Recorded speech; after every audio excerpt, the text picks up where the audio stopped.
الحمد لله رب العالمين والعاقبة للمتقين ولا عدوان إلا على الظالمين وأشهد أن لا إله إلا الله وحده لا شريك له ولي الصالحين وأشهد أن محمدا عبده ورسوله وصفيه من خلقه وخليله سيد الأولين والآخرين اللهم صل عليه وعلى آله وصحبه ومن اتبعهم بإحسان إلى يوم الدين أما بعد. Mes chers frères et sœurs, comme vous le savez, Allah tabaraka wa ta'ala, ce qu'il va regarder de nous le jour du jugement, c'est notre cœur et nos actes. Il ne va ni regarder notre apparence, ni il va regarder la couleur de notre peau. C'est pas sur ça qu'on va être jugé. On va pas être jugé sur la couleur de notre passeport, sur la quantité de diplômes obtenus, sur les hauts grades qu'on a pu atteindre dans la vie d'ici-bas. Non. Le jour du jugement, Allah tabaraka wa ta'ala va regarder nos cœurs et nos actes. Le hadith il est rapporté par l'imam Muslim. D'après Abu Hurayra radiyallahu anhu, le prophète sallallahu alayhi wa sallam a dit: certes, Allah ne regarde pas votre physique ou vos biens, mais il regarde vos cœurs et vos actes. Beaucoup de gens dans notre communauté se sont consacrés à l'apparence. Ils ont tout misé sur l'apparence. Qu'ils soient investis dans la religion ou pas. Ceux qui sont investis dans la religion, ils pensent qu'en ayant la barbe ou elle a mis le hijab, c'est bon. Pour moi, j'ai accompli ma mission, je suis arrivé au maximum de l'adoration. Alors ce que tu as fait, c'est très bien. Mais il te reste encore beaucoup à faire. Et la chose la plus difficile, c'est soigner l'intérieur, soigner ton cœur, le soigner des différentes maladies qui menacent, qui rongent les cœurs. Donc ça, c'est quand ils sont dans le dîn. Certains, pour ne pas généraliser, pensent que c'est l'apparence. D'autres, quand ils ne sont pas dans le dîn, qu'est-ce qui se passe? Ils misent tout sur quoi? Les vêtements, l'argent, le luxe, le matériel. Mais tout ça, ce n'est pas ce qui est le plus important. Retiens que ce qu'Allah va regarder le jour du jugement, ce n'est pas ton apparence. Concentre-toi sur cet objectif qui est comment faire pour purifier mon cœur. Ton objectif majeur doit donc être comment faire pour purifier mon cœur. Le prophète alayhi salatu wassalam, il a dit: la piété se trouve ici. Et il a montré à 3 reprises sa poitrine. Et le prophète alayhi salatu wassalam, il nous enseignait que dans le corps, il y a un morceau de chair. S'il est bon, tout le reste du corps est bon. S'il est mauvais, tout le reste du corps est mauvais. Ce morceau de chair, c'est le cœur. Et Allah azza wa jalla, il nous a dit: inna akramakum indallah atqakum. Le plus noble d'entre vous, c'est qui? Le plus riche, le plus beau, celui qui est habillé avec des vêtements de luxe? Non, le plus noble d'entre vous, c'est le plus pieux, celui qui est le plus proche d'Allah. Et aujourd'hui, on va parler d'un grand problème. Un grand problème spirituel qui est la dureté des cœurs. La dureté des cœurs. Mes chers frères et mes chères sœurs, il s'agit d'un grand problème. Un problème qui fait en sorte que la personne devient une proie facile pour le diable. Ce problème fait en sorte que la personne se retrouve privée de faire dua, de prier, d'adorer Allah tabaraka wa ta'ala. Ce problème fait en sorte qu'après un rappel, tu es plus sensible. Ce problème fait en sorte que les larmes coulent de moins en moins, voire ne coulent plus par crainte d'Allah tabaraka wa ta'ala. Il s'agit de la dureté des cœurs. Oui, effectivement, et on va se le dire clairement, les cœurs ont durci. Aujourd'hui, on écoute le Coran. Aujourd'hui, on lit le Coran. Et ça fait quasiment plus rien dans le cœur de certains.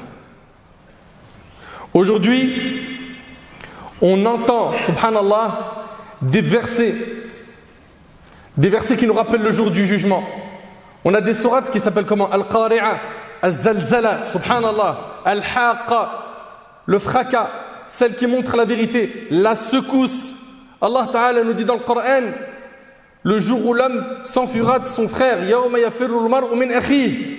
T'imagines le jour du jugement, un homme qui fuit son frère, qui fuit sa mère et son père, il fuit sa compagne, ses enfants. On lit ces versets, wala nata'athar, et on n'est plus touché. Les cœurs ont vraiment durci. On entend parler du décès d'un tel et d'une telle, ça nous choque sur le coup, mais il n'y a pas de changement. On assiste même à Salatul Janaza, la prière mortuaire, et on va parfois même suivre le cortège funéraire jusqu'à l'enterrement. Et rien ne change dans notre vie. Et tout cela est le résultat de la dureté des cœurs. S'il y en a un parmi vous ou une parmi vous qui se reconnaît à travers ce discours, il va falloir rapidement se ressaisir. Mes chers frères, mes chères sœurs, la dureté des cœurs fait même que la personne, à la fin, elle devient désagréable et elle a un mauvais comportement. Elle est insupportable. Allah tabarak wa ta'ala dit فَبِمَا رَحْمَةٍ مِّنَ اللَّهِ لِنْتَ لَهُمْ وَلَوْ كُنْتَ فَظًّا غَلِيظَ الْقَلْبِ لَانْفَضُّوا مِنْ حَوْلِكَ. C'est par quelques miséricordes de la part d'Allah que tu, Muhammad, as été si doux envers eux. Mais si tu étais rude, ici Cheikh Saadi il dit, c'est-à-dire que tu as un mauvais comportement. Mais si tu étais rude, au cœur dur, il se serait enfui de ton entourage. Donc on voit ici que la dureté des cœurs fait que la personne s'éloigne d'Allah. La dureté des cœurs fait que même socialement, la personne elle est plus acceptée. La personne elle a de moins en moins de facilité à trouver des bonnes fréquentations, à trouver des personnes qui l'aiment réellement. Ces personnes-là, généralement, les fréquentations qu'elles ont, c'est des fréquentations par intérêt. C'est parce que tu as de l'argent qu'on te fréquente. C'est parce que tu as des contacts qu'on te fréquente. C'est parce que tu es intéressant. Tu peux m'aider dans tel domaine que je te fréquente. Sinon, autrement, poubelle. Tu n'es pas intéressant. Et ça, ce n'est pas des vraies relations. Mes chers frères, mes chères sœurs, Allah tabaraka wa ta'ala éprouve certains sur terre, parfois par la pauvreté, parfois par la guerre. Pourquoi? Pour qu'ils disent Ya Rabb, qu'ils invoquent Allah. Et malheureusement, ces personnes-là, malgré les dures épreuves qu'ils ont dures, ils ne lèvent pas les mains et disent pas Ya Rabb. Ça, c'est le fruit de quoi? La dureté des cœurs. La dureté des cœurs. Allah Ta'ala, il nous dit فَلَوْلَا إِذْ جَاءَهُمْ بَأْسُنَا تَضَرَّعُوا وَلَكِنْ قَسَتْ قُلُوبُهُمْ. Pourquoi donc, lorsque notre Seigneur leur vint, n'ont-ils pas imploré la miséricorde? Mais leur cœur s'était endurci et le diable enjolivait à leurs yeux ce qu'ils faisaient. Voilà, leur cœur a tellement durci qu'ils se sont éloignés de quoi? De dua.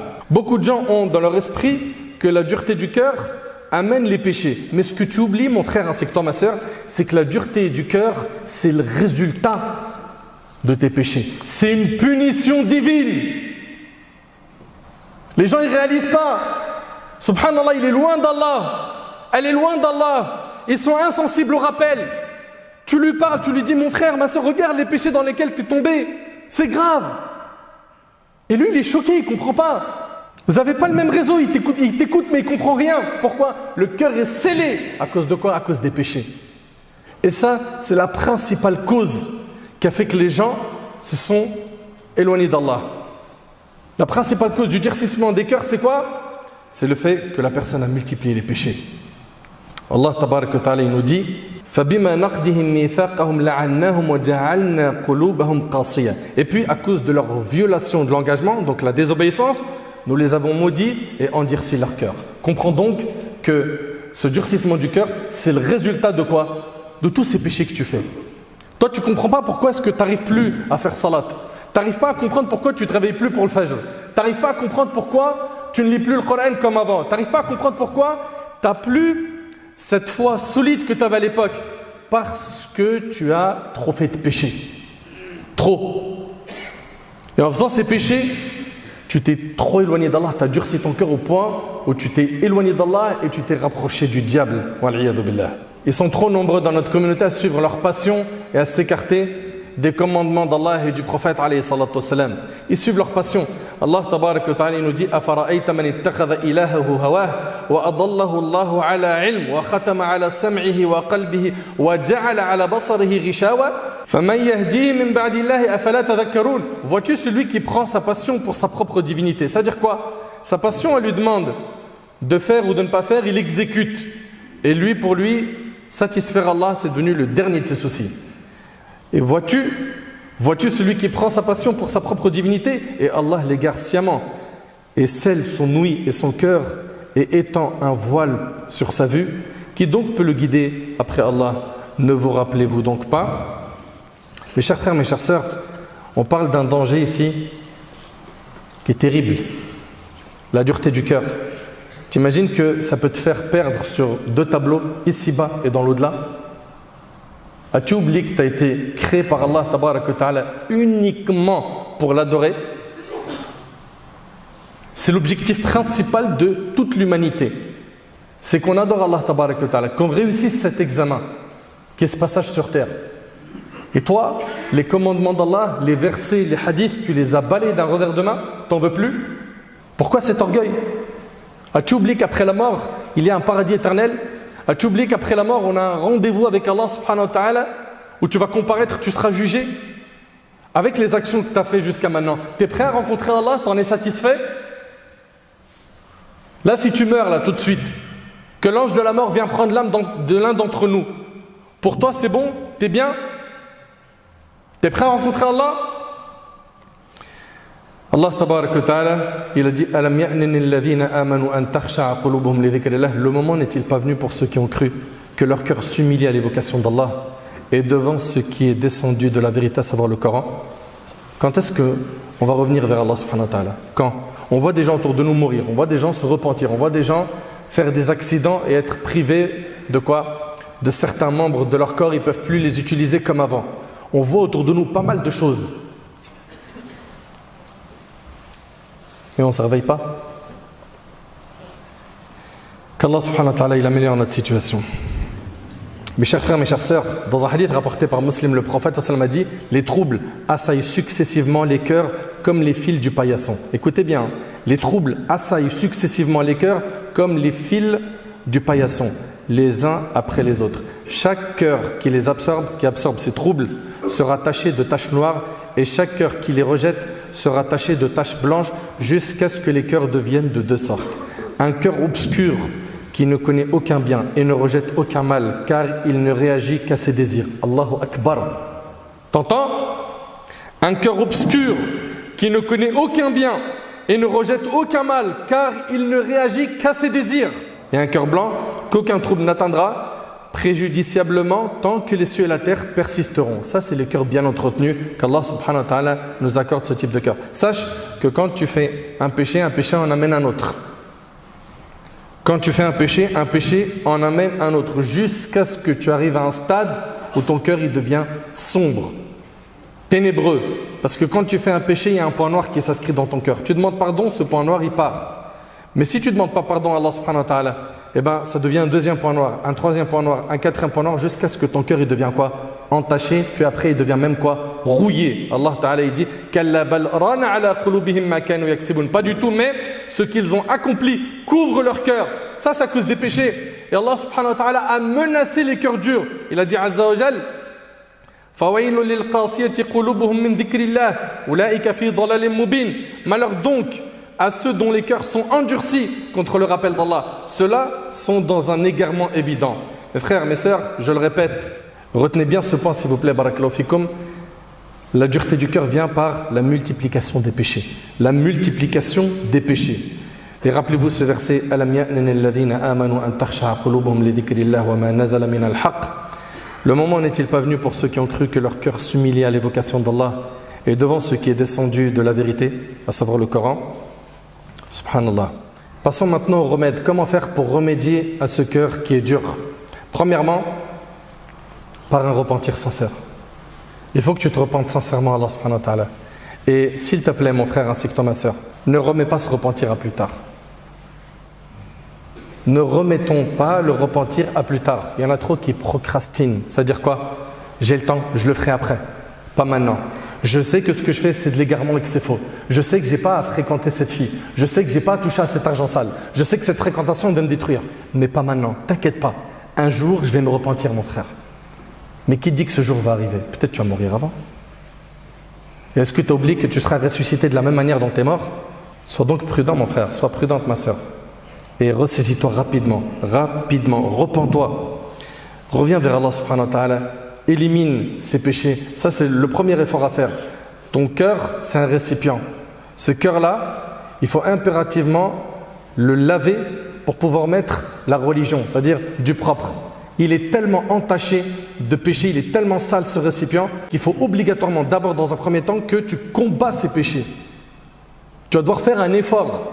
Tu vas devoir combattre ces passions illicites pour te retrouver le jour du jugement au paradis bi'idhnillah. Allah Ta'ala nous dit Allahu nazzala ahsana al-hadith kitaban mutashabiha. كتابا متشابها مثانية تقشعر منه جلود الذين يخشون ربهم ثم تلين جلودهم وقلوبهم إلى ذكر الله. Allah a fait descendre le plus beau des récits. Un livre dont certains versets se ressemblent et se répètent. Les peaux de ceux qui redoutent leur Seigneur frissonnent à l'entendre. plus leur peau et leur cœur s'apaisent au rappel d'Allah. T'en es où par rapport au livre d'Allah? T'en es où par rapport à sa lecture et sa méditation? T'en es où par rapport à son apprentissage? Il est posé chez toi, comme chez la plupart des musulmans, sur un meuble, ou peut-être dans ta chambre. Combien de fois tu l'ouvres? Combien de fois tu lis? Combien de fois tu le médites? Combien de fois tu t'es dit, je dois suivre les commandements divins et prophétiques? Mais malheureusement, ni il le lit, ni même il l'écoute. Et Allah Ta'ala il nous dit وَإِذَا تُلِيَتْ عَلَيْهِمْ آيَاتُهُ زَادَتْهُمْ إِيمَانًا. Il nous dit Azza wa Jal, les vrais croyants sont ceux dont les cœurs frémissent quand on mentionne Allah, et quand ces versets leur sont récités, cela fait augmenter leur foi. Donc, quand ils écoutent le Coran, ça leur fait augmenter la foi. On écoute le Coran, nous, aujourd'hui. Venez, on analyse un peu nos maisons. Qu'est-ce qu'on écoute le plus? Qu'est-ce qu'on regarde le plus? Dès qu'il a un peu de temps libre, il écoute du son. Et ses amis lui disent quoi? Le dernier clip là, d'un tel, oh là là là là, juste écoute-le, tu vas voir, il glisse tout seul. La hawla wa la quwwata illa billah al-ali al-azim. Si on en arrivait à là, c'est parce qu'on s'est tellement éloigné du Coran, et nous on l'a chez nous et on ne le lit plus. Également, ahibati fillah, parmi les choses qui nous permettent de soigner nos cœurs, le fait d'évoquer Allah, de parler d'Allah. On en est où, nous, par rapport au fait de parler d'Allah? On parle de quoi, généralement? Quand on est avec nos fréquentations, nos amis, nos proches, on parle de quoi? Voiture, match, sport, resto, luxe, confort, ou bien ils vont parler de femmes, de célébrités, d'internet, des réseaux sociaux. À quel moment on parle d'Allah? Et parler d'Allah, ça fait augmenter la foi. Parler d'Allah, ça fait du bien au cœur. Allah Ta'ala nous dit ceux qui ont cru et dont les cœurs se tranquillisent à l'évocation d'Allah. N'est-ce pas par l'évocation d'Allah que les cœurs se tranquillisent? Un homme a dit à Al-Hassan al-Basri rahimahullah, je me plains de la dureté du cœur. Il lui a dit, fais fondre cette dureté par le dhikr, par le fait d'évoquer Allah. Parle d'Allah, évoque Allah. Aussi, parmi les choses qui nous permettent de soigner les cœurs durs, l'invocation.